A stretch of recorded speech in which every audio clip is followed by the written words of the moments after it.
You won the election by a landslide. The crowds cheered your name. Cameras flashed. Your mother cried in the front row. You promised reform, transparency, a new era for Blackport. You meant every word. But that was before the phone call. It came at 2:17 a.m. Unknown number. You almost ignored it. You shouldn't have answered. A calm voice said your name, not your public name, your real one, the one only family uses. Then he listed three things: the debt from your campaign, the donors who didn't officially exist, and the mistake your brother made 5 years ago. He didn't threaten you. He didn't need to. He just said, "Congratulations, Mayor. We look forward to working together." The next morning, a black car waited outside your house. No driver visible. Just a message on your phone: "Get in." You told yourself it was just politics. Everyone compromises. Everyone makes deals. That's how the system works, right? The warehouse was silent. Dust floating in thin beams of light. A single table. Three men. No raised voices. No weapons on display. Just information. They already knew everything. Your funding gaps, your weak allies, your secrets. They didn't ask you to break laws. Not at first. They asked for adjustments. A permit delayed here. An investigation redirected there. A zoning decision reconsidered. Small things, harmless things. You told yourself it's temporary. You'll regain control later. But power doesn't return once it's borrowed. It transfers, quietly, slowly, until you don't notice it's gone. Months pass. Crime statistics drop in certain neighborhoods, but only the ones they own. Businesses flourish, but only the ones they approve. Police chiefs get replaced, judges get reassigned, and every time something shifts, you get a text first, not a request, a notification. You stand at podiums talking about progress while knowing none of it belongs to you. The public thinks you're powerful. The truth? You're the face. They're the hands.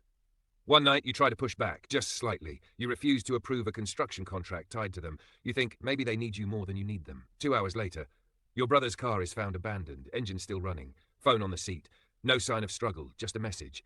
Cooperation keeps families safe. He returns the next day, unharmed, shaken, silent. He won't say where he was.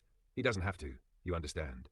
You start sleeping less, checking shadows, reading every headline twice, because now you see it.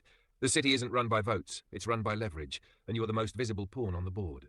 You try to build quiet alliances, trusted advisors, federal contacts, but every move you make, they know before you do. Meetings you thought were private, recorded. Calls you thought were secure, monitored. You begin to question everyone, even yourself. The cartel never raises their voice. They don't need to, they don't threaten publicly, they don't boast. They simply adjust reality, one vote at a time, one contract at a time, one career at a time. And then comes the real test. They ask for something bigger, a bill, a city-wide infrastructure contract worth billions. It will reshape Blackport. On paper it looks legitimate, but you know what it means. Permanent control, permanent dependence. You stall, delay committee reviews, call for audits, and that's when the message arrives. Not to you, to the media. Anonymous leaks about your campaign financing, selective truths, enough to start an investigation, enough to destroy credibility. They didn't need to fabricate anything. They just reminded you, you were never clean. You sit alone in your office, city lights below, phone in hand, two choices. Sign the bill or lose everything. Reputation, career, family safety, possibly freedom. You realize something terrifying. They didn't choose you because you were strong. They chose you because you were ambitious, because ambition is easy to control. The next morning you sign. Cameras flash again, crowds cheer again. The headlines read, "Mayor secures historic investment for Blackport."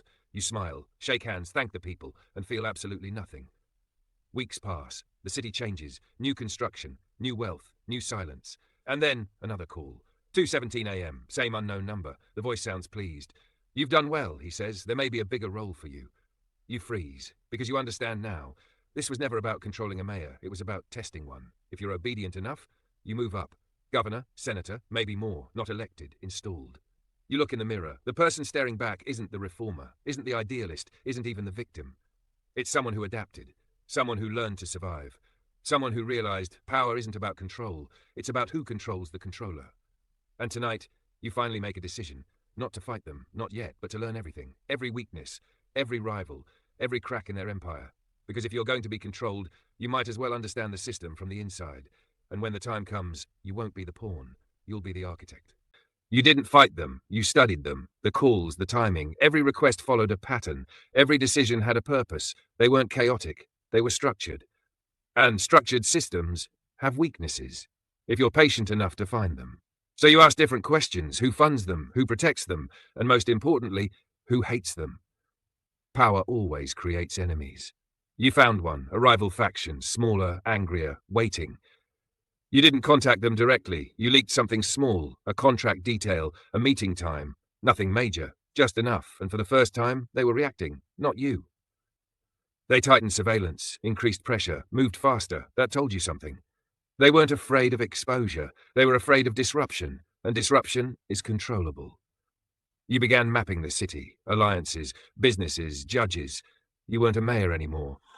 You were an analyst, a silent observer inside their machine. Then came another bill, bigger this time, more permanent. You signed it without hesitation. They relaxed. They trusted you more. And trust is the most dangerous weakness. You don't need to destroy them.